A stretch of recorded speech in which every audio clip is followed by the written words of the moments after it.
चलो फिर से शुरू करते हैं। चैप्टर नंबर 1 है ना, सेंट्रल गवर्नमेंट का एक जो बोर्ड है CBDT, central board of direct taxes, वो हमसे टैक्स कलेक्ट करता है ना। वो किस बेसिस पर टैक्स कलेक्ट करता है, मतलब उसके पास ये पावर कहाँ से आया? उसके पास पावर आया कॉन्स्टिट्यूशन से।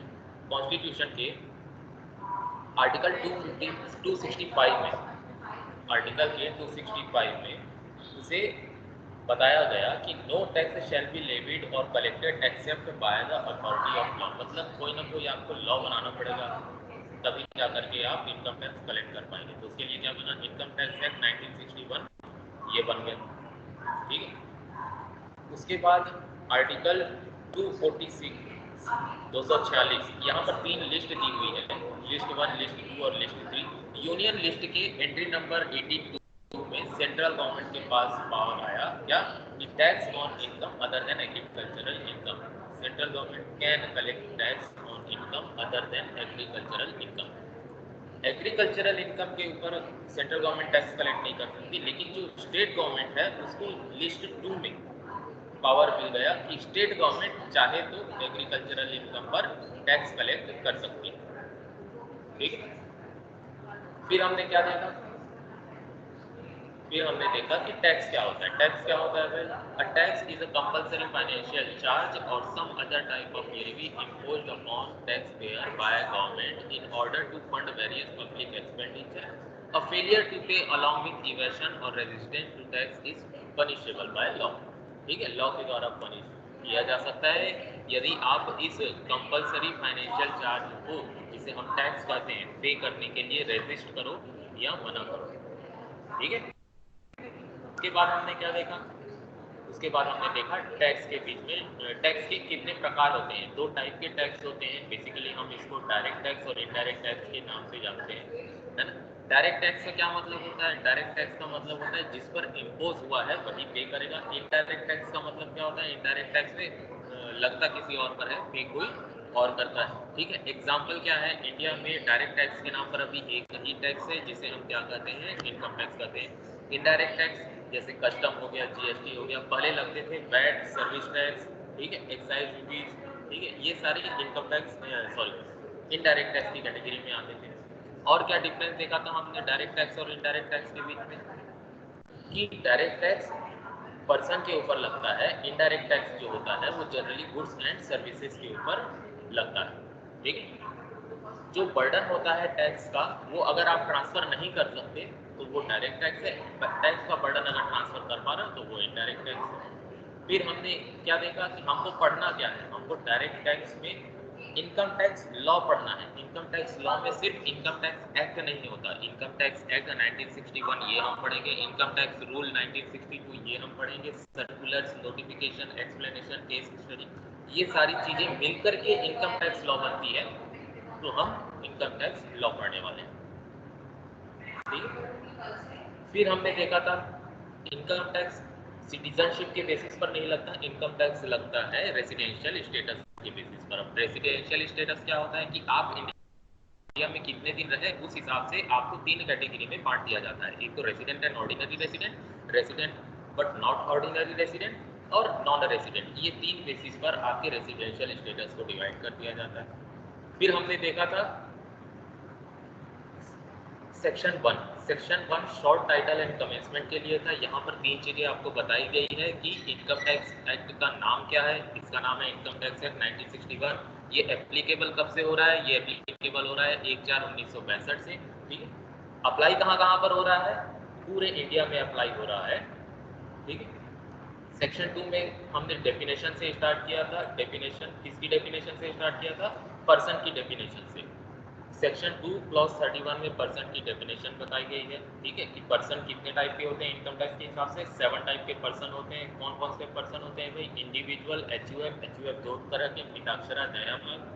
ठीक, उसके बाद फर्म, फर्म में कैसे फर्म? रजिस्टर्ड फर्म और LLP, companies, local authority, AOP, BOI, artificial judicial person. ये 7 टाइप के पर्सन इनकम टैक्स के हिसाब से होते हैं।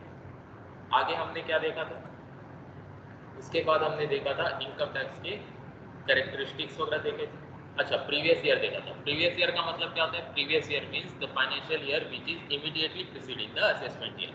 और असेसमेंट ईयर क्या होता है? असेसमेंट ईयर वो फाइनेंशियल ईयर होता है जो शुरू होता है 1 अप्रैल से, खत्म होता है 31 मार्च में। इस असेसमेंट ईयर में आप प्रीवियस ईयर के टैक्स का असेसमेंट और टैक्स का पेमेंट करते हैं। फिर सेक्शन 4 में हमने चार्जेस ऑफ इनकम टैक्स देखा था। इसमें हमने क्या देखा था कि इनकम टैक्स एक्ट आपकी इनकम को 5 हेड्स में डिवाइड करके रखता है। कौन कौन से heads? Income from salaries, income from house properties, income from profit and business from profit and gain from business and profession, capital gain और इनकम फ्रॉम अदर सोर्सेज। इन 5 हेड्स में आपकी इनकम को इनकम टैक्स डिवाइड करके रखता है। Income tax act जो है वो टैक्स लगाता है पर्सन पर, और पर्सन की टोटल इनकम पर टैक्स लगाता है। ठीक है, टोटल इनकम कैलकुलेट करने के लिए हमको इन पांचों हेड्स की इनकम को जोड़कर क्या निकालेंगे? ग्रॉस टोटल इनकम निकालेंगे। उस ग्रॉस टोटल इनकम में माइनस करेंगे हम चैप्टर 6 ए के डिडक्शन, जिसे हम कहते हैं सेक्शन 80C से 80U तक के जो डिडक्शन है वो हम माइनस करेंगे, तो टोटल इनकम आएगी। उस टोटल इनकम पर टैक्स लगाएंगे। और टैक्स किस रेट से लगेगा? फाइनेंस एक्ट जो हमको बताएगा, उस फाइनेंस एक्ट के टैक्स रेट के बेसिस पर हम टैक्स लगाएंगे कि वो किस तरह का पर्सन है। ठीक है, अलग अलग टाइप के पर्सन के लिए अलग अलग टैक्स रेट दिया गया है। ठीक है, फिर क्या पढ़ा था हमने? फिर हमने देखा था सरचार्ज क्या होता है, सेस क्या होता है। सरचार्ज क्या होता है? सरचार्ज और सेस टैक्स ऑन टैक्स होता है, टैक्स के ऊपर लगने वाला टैक्स होता है। सरचार्ज जो होता है उसका कोई स्पेसिफिक पर्पस नहीं होता, लेकिन सेस का स्पेसिफिक पर्पस होता है। जैसे 4% हेल्थ एंड एजुकेशन सेस आज लगता है इंडिया में। ठीक है, तो उस हेल्थ एंड एजुकेशन सेस का जो भी पैसा आएगा उसको सिर्फ और सिर्फ हेल्थ एंड एजुकेशन के लिए ही यूज़ किया जाएगा और किसी पर्पस के लिए यूज़ नहीं किया जाएगा। फिर हमने क्या देखा था? इनकम की डेफिनेशन देखी थी। इनकम की डेफिनेशन कैसी टाइप की है? इंक्लूसिव डेफिनेशन है। इंक्लूसिव डेफिनेशन का मतलब 20 पॉइंट दिए गए हैं, है ना। 20 टाइप की इनकम बताई गई है। ये इनकम तो है ही, साथ में हो सकता है और भी आने वाले समय में इनकम को इंक्लूड किया जा सकता है। फिर हमने देखा था कैजुअल इनकम क्या होता है। कैजुअल इनकम क्या होता है भाई? कैजुअल इनकम में रेगुलरिटी नहीं होती। ठीक है, कोई स्टिपुलेशन नहीं होता, अनएक्सपेक्टेड विंडफॉल होता है। एग्जाम्पल क्या क्या थे? क्रॉसवर्ड पजल, ठीक है, winning from lottery, winning from horse race. इस तरह के जो इनकम होंगे हमको, वो क्या कहलाएंगे? कैजुअल इनकम कहलाएंगे। ठीक, फिर हमने क्या देखा था कि प्रीवियस ईयर की इनकम पर आप असेसमेंट ईयर में टैक्स पे करते हो, इसके कुछ एक्सेप्शन भी हैं, है ना। तो उन एक्सेप्शन को हमने पढ़ा था। कितने एक्सेप्शन थे भाई? 5 एक्सेप्शन थे। पहला एक्सेप्शन क्या था? Income of non resident from shipping business. ठीक, मतलब अगर कोई नॉन रेसिडेंट है, उसका शिपिंग बिजनेस है, वो इंडिया में आता है, शिपिंग बिजनेस करके चले जाता है, तो उसकी इनकम पर टैक्स असेसमेंट ईयर तक वेट नहीं करेंगे, उसकी इनकम पर टैक्स उसी समय लगा लेंगे जब वो इंडिया में आएगा। ठीक, कैलकुलेशन भी ईजी है। 7.5% ऑफ कैरेज को इनकम मान लेंगे और उस इनकम पर टैक्स कैलकुलेट कर लेंगे। Income of a person living in India, अगर किसी व्यक्ति का इंटेंशन ही नहीं है इंडिया वापस आने का और वो इंडिया छोड़ करके जा रहा है, तो इस तरह का यदि कोई बंदा है तो उस पर हम प्रीवियस ईयर पर ही टैक्स मांग लेंगे।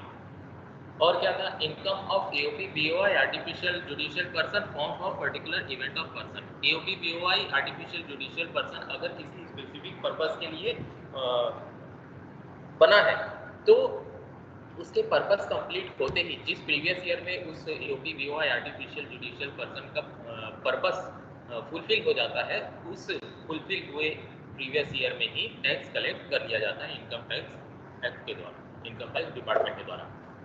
Transfer of property to avoid tax. ठीक है, आपने कोई प्रॉपर्टी ट्रांसफर कर ली सिर्फ इस वजह से कि आपको टैक्स बचाना था, तो जिस ईयर में आपने ट्रांसफर किया उसी प्रीवियस ईयर में आपसे टैक्स वसूल कर लिया जाएगा। पांचवा था ऑन डिसकंटिन्यूएंस ऑफ बिजनेस और प्रोफेशन। आप यदि अपना बिजनेस या प्रोफेशन डिसकंटिन्यू कर रहे हो, तो जिस प्रीवियस ईयर में आप डिसकंटिन्यू करोगे उसी प्रीवियस ईयर में आपको टैक्स पे कर देना है। फिर हमने क्या देखा था? फिर हमने एसएससी की डेफिनेशन देखी थी। सेक्शन 2 क्लॉज 7 में एसएससी की डेफिनेशन में क्या था? SSE means any person by whom any tax or any other sum of money is payable under this act and include और क्या क्या चीजें, मतलब कोई भी बंदा जिसको इनकम टैक्स डिपार्टमेंट को टैक्स पे करना है या कोई इंटरेस्ट या पेनाल्टी कुछ भी पे करना है वो SSE है। और इस डेफिनेशन में और भी चीजें इंक्लूड हैं, जैसे every person against whom any proceeding has been started, किस किस चीज के लिए प्रोसीडिंग स्टार्ट हुई है, असेसमेंट ऑफ फ्रिंज बेनिफिट्स है ना, assessment of income, assessment for loss sustained by him, ठीक है, for the income of any other person in respect of which he is assessable, minor वाला एग्जांपल बताया था, the amount of refund due to him और such other person, amount कितना refund लेना है उसके लिए प्रोसीडिंग चल रही है, ठीक है। और कौन इंक्लूड होता है, डीम्ड एसएससी इंक्लूड होता है, और कौन इंक्लूड होता है, एसएससी इन डिफॉल्ट इंक्लूड होता है, ठीक है। डीम्ड एसएससी का मतलब क्या है, वो एसएससी नहीं है मगर इनकम टैक्स एक्ट उसे क्या मान लेता है, एसएससी मान लेता है, तो वो डीम्ड एसएससी है। एसएससी इन डिफॉल्ट कौन होता है, एसएससी इन डिफॉल्ट का मतलब होता है वो पर्सन जिसने कोई ना कोई डिफॉल्ट किया है, किसके बेसिस पर, मतलब इनकम टैक्स एक्ट के किसी रूल को, किसी नियम को उसने नहीं माना, टैक्स नहीं पटाया, रिटर्न लेट से फाइल किया, इंटरेस्ट या पेनल्टी पे नहीं किया, तो एसएससी इन डिफॉल्ट है। फिर हमने क्या देखा था, फिर हमने देखा था इनकम टैक्स के कैरेक्टरिस्टिक्स, क्या क्या कैरेक्टरिस्टिक्स होते हैं भाई, डायरेक्ट टैक्स होता है, सेंट्रल टैक्स होता है, ठीक है,